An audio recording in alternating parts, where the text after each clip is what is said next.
One of the other things we have to do when we're managing capacity, managing the shop floor, is making sure we're, determining which prioritization to use and then use it and implement it. And when we mean by prioritization rules is what we should work on first, second, and third.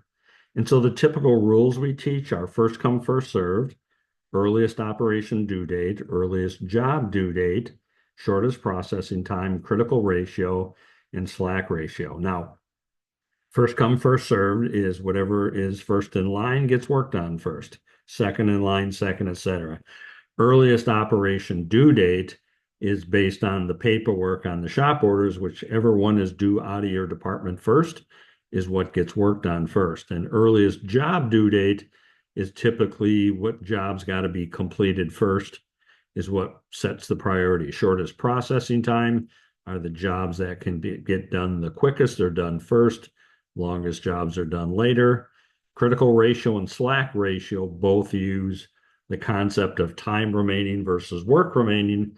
Critical ratio divides the two, time remaining divided by work remaining.